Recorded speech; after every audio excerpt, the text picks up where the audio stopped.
You walk into the meeting room. You sit down. Your manager asks if anyone has thoughts on the new project timeline. You have something to say. You've been thinking about it all morning. But you wait. You think maybe someone else will say it first. Maybe your idea isn't good enough. Maybe you'll sound wrong. So you stay quiet. The meeting ends. Your manager looks tired. Your colleague who always speaks gets praised again. And you? You leave feeling invisible. This happens to so many professionals who move to English-speaking countries for work. You're not avoiding meetings because your English is bad. You're avoiding them because you don't know what silence means in these cultures. Let me be direct with you. In most countries such as the US, Canada, the UK, parts of Western Europe, silence in meetings sends a message. Your silence doesn't say, "I'm listening carefully." It doesn't say, "I respect the senior people here." It says, "I have nothing to contribute." Or worse, "I don't care about this." I know, that feels harsh. But I need you to understand how native speakers interpret your behavior. Because once you understand this, you can change it. And you can start showing up differently at work. Let me take you back to a conversation I had 2 years ago. A client, let's call her Min, contacted me. She'd been working at a tech company in Toronto for 8 months. Smart woman, master's degree, years of experience in her field. But she told me she felt like she was disappearing. Her manager had started scheduling fewer one-on-ones with her. Her teammates stopped asking her opinion. She wasn't getting invited to strategy discussions anymore. She thought maybe her English wasn't clear enough. Maybe she needed better vocabulary. So she spent nights studying phrases and watching TED Talks. But that wasn't the problem. The problem was that she never spoke in meetings. She would sit there, listen, take notes, and nod. She thought this showed respect. She thought people would notice her careful thinking. They didn't.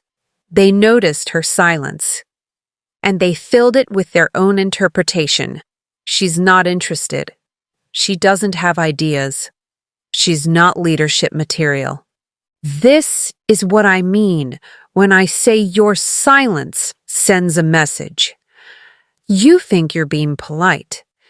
They think you're being passive.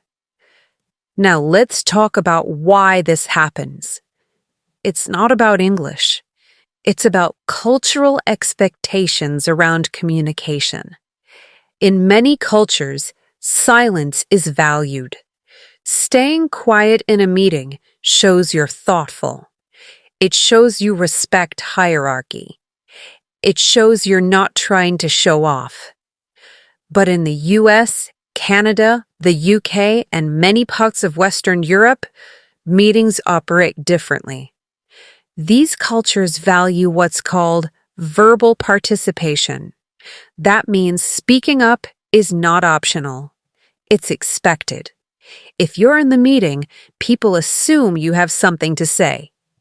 If you don't say it, they assume you don't have it. This doesn't mean you need to talk constantly. It doesn't mean you need to dominate the conversation. But it does mean you need to contribute at least once. Even if it's small. Even if it's just agreeing with someone else. Your voice in the room signals engagement. It signals interest. It signals that you're part of the team. Without it, you become easy to forget. I want to pause here and address something important. Some of you are thinking, but I do have ideas. I just don't feel confident sharing them. I hear you, and I want to tell you something that might surprise you. Most native speakers in those meetings don't feel 100% confident either. They're not speaking because they're certain their idea is brilliant. They're speaking because they know that silence makes them invisible. Confidence doesn't come first. Speaking comes first. Confidence follows. So the question isn't, how do I feel more confident? The question is, how do I start speaking before I feel ready? And that's where strategy comes in. Let me give you a simple framework. This is something I teach all my clients who struggle with speaking in meetings. I call it the 3-layer contribution. There are 3 types of things you can say in any meeting. Each one is safe. Each one is useful. And none of them require you to have a genius idea. Layer 1, acknowledgment. This is when you simply recognize what someone else said. You don't add new information. You just show that you heard them and you're engaged. Here's what this sounds like. I think that's a solid point. That makes sense to me. I hadn't thought of it that way. These sentences are very short, very simple, but they do something important. They put your voice in the room. They show you're listening. They show you're present. You might think these sentences are too simple to matter, but they matter. Because once you speak once, it becomes easier to speak again. Layer 2, clarification. This is when you ask a question to understand something better. You're not challenging anyone. You're not disagreeing. You're just making sure you understand. Here's what this sounds like. Can I ask something? Are we talking about the internal timeline or the client-facing one? Just to make sure I'm following, does this apply to all regions or just North America? Sorry, I want to understand this clearly. Are we saying the deadline is flexible or fixed? Notice something. Each of these starts with a softener. Can I ask something? Just to make sure. Sorry, I want to understand. These phrases give you permission to speak. They signal that you're being thoughtful, not aggressive, and they make your question feel safe for you and for the person you're asking. Layer 3, opinion. This is when you share your own perspective. This feels the most risky to most people, but it doesn't have to be. You don't need to present a fully formed plan. You don't need to sound like an expert. You just need to share one thought. Here's what this sounds like. From my experience, I think we might want to consider X. I'm not sure about this, but could we look at Y as an option? One thing I noticed is Z. I don't know if it's relevant, but I wanted to mention it. Again, notice the softeners.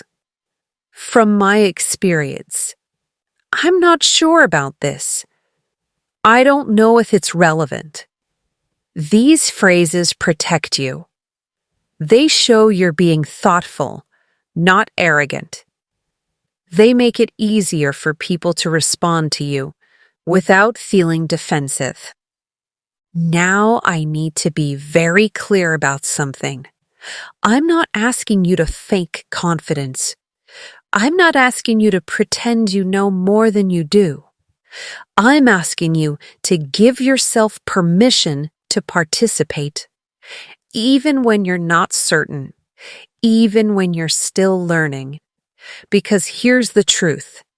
In these work cultures, participation is part of your job. It's not extra. It's not optional. It's expected.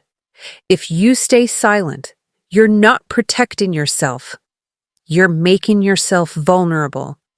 Because people will start to assume things about you that aren't true.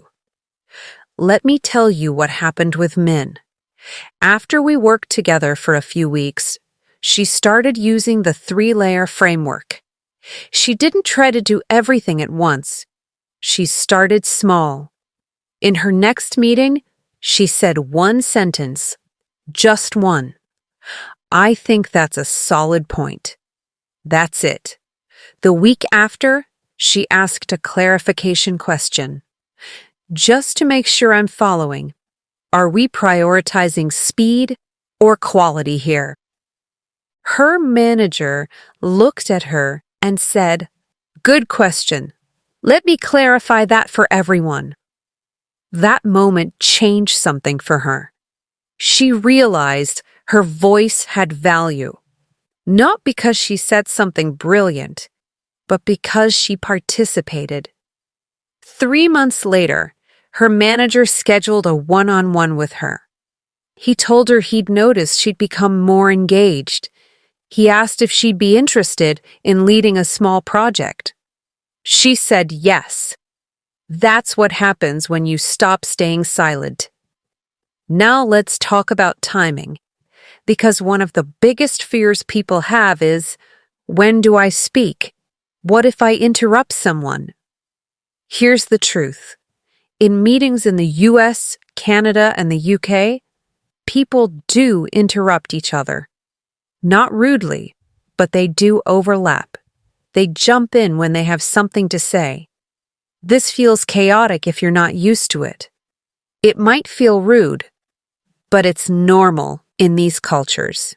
That said, you don't need to interrupt to participate. You can wait for a natural pause. You can wait for the facilitator to ask for input. You can raise your hand slightly or use a verbal signal. Here are some safe phrases to enter the conversation. Can I add something here?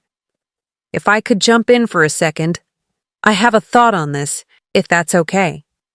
Sorry to interrupt, but I think this connects to what Sarah just said. These phrases signal that you want to speak. They give people a moment to finish their thought. And they make your entry feel polite, not aggressive. Let me also talk about what happens after you speak, because this is where a lot of people freeze. You say something in the meeting, and then nothing. No one responds. Or someone responds, but they disagree with you. Or they move on quickly to the next topic. You feel embarrassed. You think you said something wrong. You decide you won't speak again. But here's what you need to understand. That reaction is normal. It doesn't mean you failed. Sometimes people don't respond because they're still thinking. Sometimes they move on because the conversation is fast. Sometimes they disagree, and that's fine. Disagreement is part of collaboration.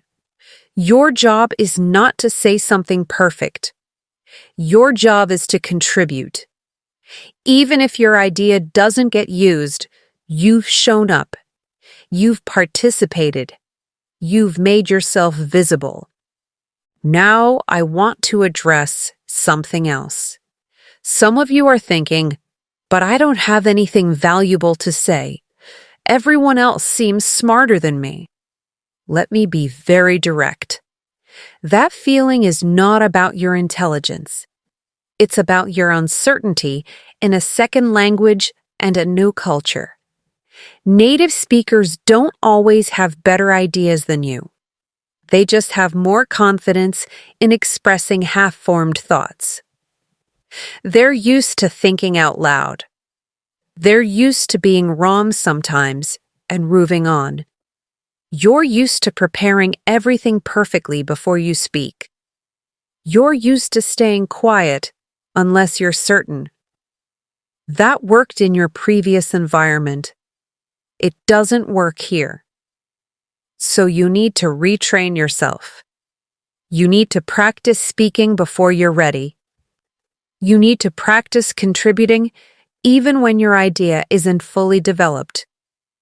This is uncomfortable, I know, but discomfort is part of growth. Let me give you a very practical exercise. Set yourself a simple goal. Say one thing. Just one. It doesn't matter if it's an acknowledgement, a question, or an opinion. Just speak once. Don't judge the quality of what you say. Don't replay it in your head afterward. Just do it. The next meeting, do it again. Say one thing. After 3 or 4 meetings, this will start to feel normal. Your voice will feel like it belongs in the room, and other people will start to see you differently. They'll start asking for your input. They'll start remembering your name. They'll start treating you like someone who contributes, because you will be. I also want to talk about written communication, because some of you might be thinking, can't I just send my ideas in an email after the meeting? You can, but it's not the same. In these work cultures, real-time participation matters. If you send your idea after the meeting, people might read it. They might even appreciate it, but you've missed the moment. You weren't part of the conversation when it happened. Decisions often get made in the room. Relationships get built in the room. Influence happens in the room. So while follow-up emails are useful, they can't replace your presence in the meeting. You need to be in the conversation while it's happening. Let me also address the fear of sounding rude, because I know some of you are worried that if you speak up, people will think you're being aggressive or disrespectful. This is a valid concern. And the truth is, tone matters, phrasing matters. But here's the good news. The phrases I've given you already account for that. They're designed to sound collaborative, not aggressive. When you say, "Can I add something here?" you're not demanding attention. You're asking for permission. When you say, "I'm not sure about this, but could we look at why?" you're not challenging anyone. You're offering a possibility. When you say, "Just to make sure I'm following," you're not questioning someone's clarity. You're showing you care about understanding. These phrases create safety for you and for the people listening. So you don't need to worry about sounding rude. As long as you use these structures, you'll sound thoughtful and professional. Now, let's talk about what happens when someone challenges your idea, because this is another fear I hear constantly. You speak up in a meeting, you share an opinion, and someone says, "I don't think that's the right approach." Your face gets hot. Your heart pounds. You feel like you made a mistake. But here's the truth. Disagreement is normal. In these work cultures, people challenge ideas all the time. It's not personal. It's part of the process. When someone disagrees with you, they're not saying you're incompetent. They're engaging with your idea. That's actually a good sign. It means they took you seriously. So how do you respond? You don't need to defend yourself aggressively. You don't need to back down completely. You just need to stay calm and engage. Here's what this sounds like. "That's fair, I see your point. I hadn't considered that. Can you say more? Maybe you're right. I was thinking about it from a different angle. I understand. I guess I was focused on X, but I see how Y is also important." These responses show flexibility.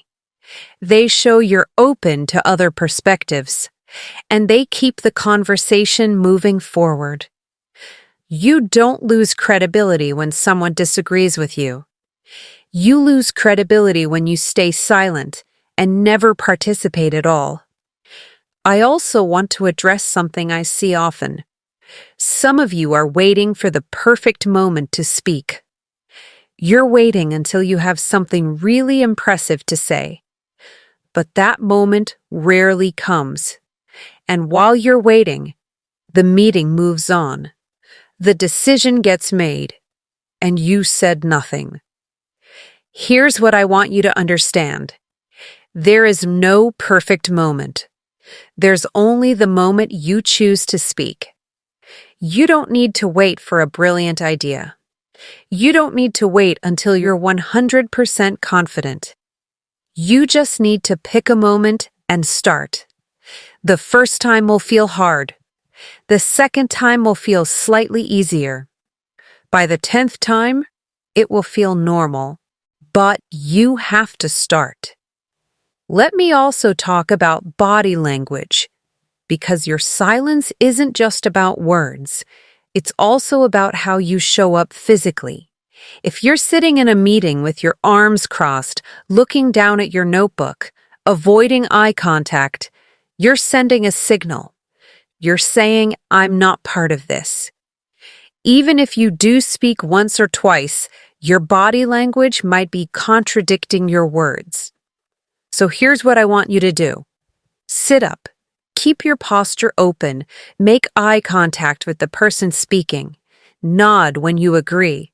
Lean forward slightly when something interests you. These small changes make you look engaged. They make you look like someone who's part of the team.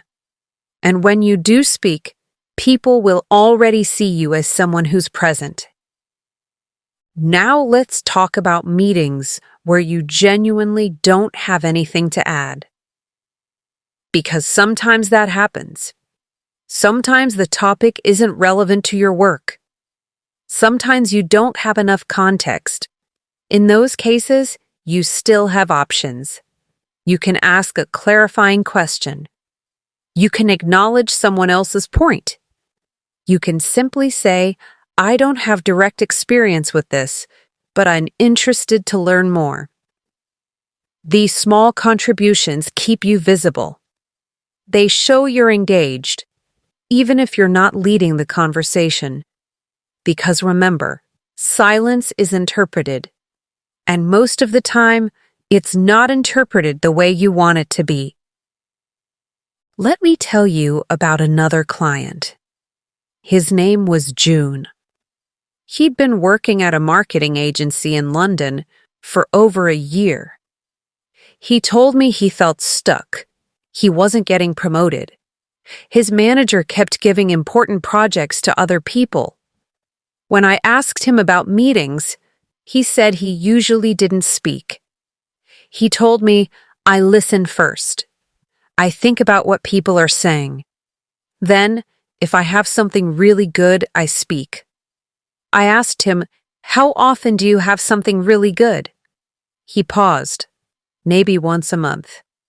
Once a month, in a company where meetings happen daily. That's not listening. That's disappearing. I worked with Joon on changing his mindset. We practiced the 3-layer framework. We practiced speaking even when his idea wasn't perfect. Within 2 months, his manager noticed. He started including Joon in client calls. He started asking for Joon's input directly. Not because he suddenly became smarter. Not because his English improved dramatically. But because he showed up. He participated. He stopped letting his silence define him. I want to pause here and talk about fairness. Because I know some of you are thinking, this isn't fair. I shouldn't have to change. My culture values listening. Why do I have to adapt? I hear you, and you're right. It's not entirely fair. But here's the reality. You're working in a culture with different communication norms. If you want to succeed in that culture, you need to understand those norms. You need to adapt. This doesn't mean you lose your identity. It doesn't mean you stop being who you are. It just means you learn to code switch. You learn to show up in a way that makes sense to the people around you. This is a skill, and like any skill, you can learn it. Let me also address something practical. What if your manager never asks for your input? What if the meeting moves too fast and you can't find an opening? This happens. Some meetings are dominated by a few loud voices. Some managers don't create space for everyone to contribute. But even in those situations, you have options. You can send a follow-up message after the meeting. Not to share your idea, because as I said, that's not the same as real-time participation, but to create a pattern of visibility. Here's what this sounds like. Thanks for the discussion today. I was thinking about what you said regarding X. I'd be curious to explore why in our next conversation. I appreciated the points raised in today's meeting. I have a few thoughts on Z if you'd like to discuss further. These messages show you're engaged. They show you're thinking beyond the meeting, and they open the door for your manager to invite you into more conversations. You can also speak to your manager privately. You can say something like, "I've been working on contributing more in meetings. If there are specific areas where my input would be helpful, I'd appreciate knowing in advance so I can prepare." This shows initiative. It shows self-awareness, and it gives your manager a chance to support you. Now let's talk about virtual meetings. Because many of you are working remotely, and virtual meetings have their own challenges. In a virtual meeting, silence is even more obvious. There's no body language to fill the space. If you're not speaking, you're just a small box on a screen with your name under it. This makes participation even more important. But virtual meetings also give you some advantages. You can prepare more easily. You can have notes in front of you. You can use the chat function to contribute if speaking feels too intimidating at first. Here's what I recommend. Start by using the chat. When someone says something you agree with, type a quick message.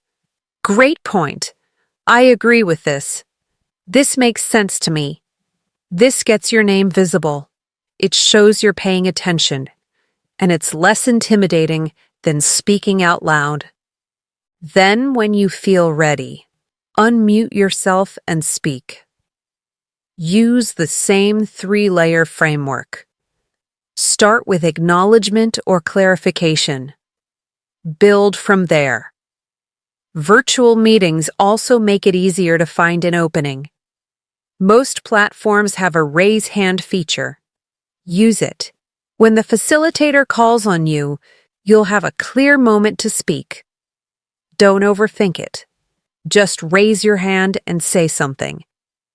I also want to talk about language mistakes, because I know many of you are worried about this.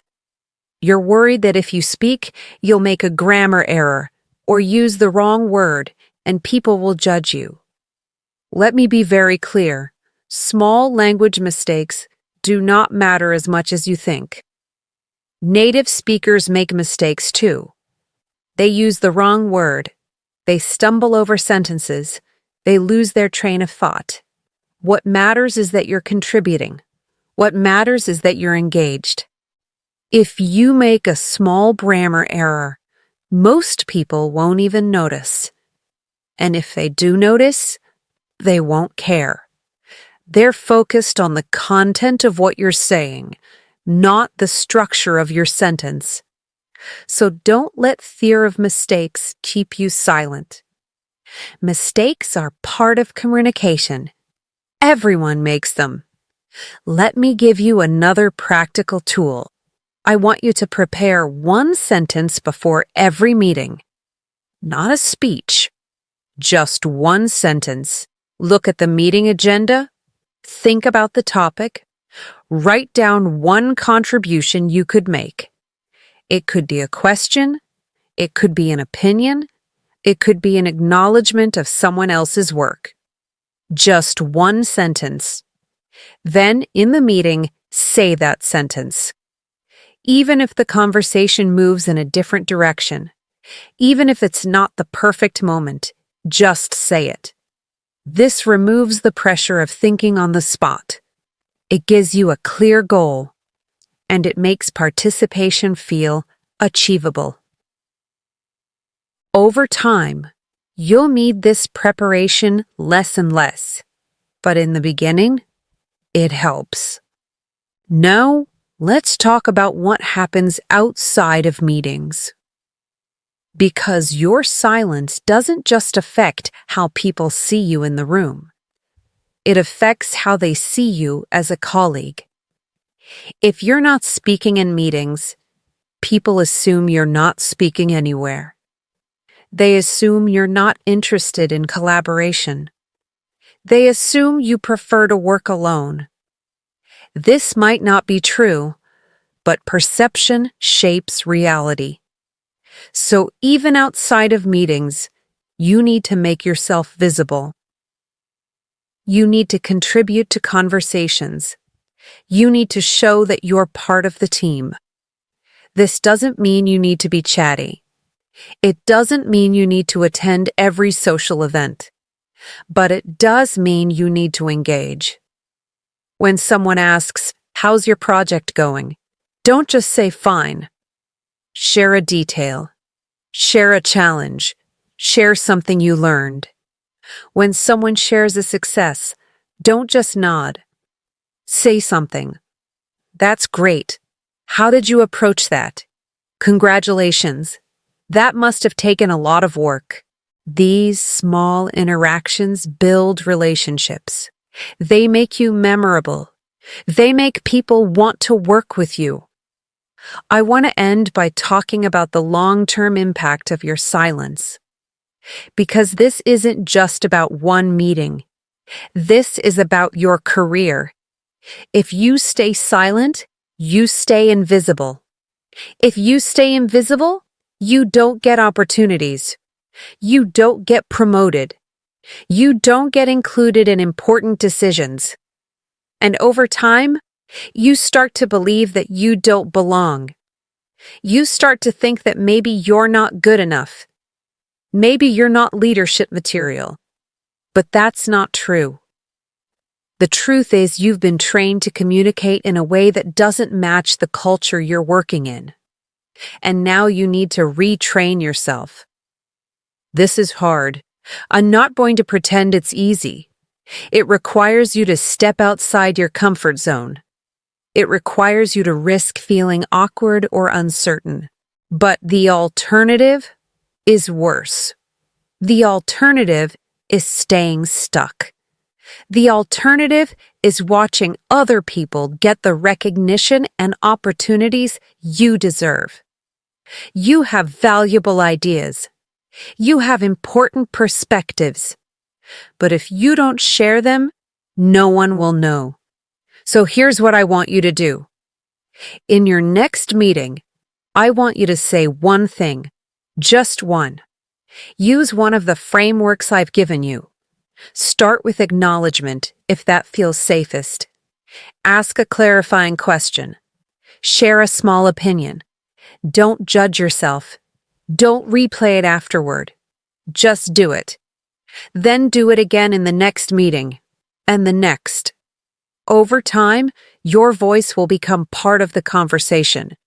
People will start to see you differently. They'll start to expect your contributions. They'll start to value your presence. And you'll start to see yourself differently too. Because here's the truth. You don't lack ideas. You don't lack intelligence. You just lack practice in showing up the way this culture expects. But practice is something you can control. Practice is something you can build. So start today. Start small, but start. Your silence has been speaking for you. Now it's time for your voice to speak instead.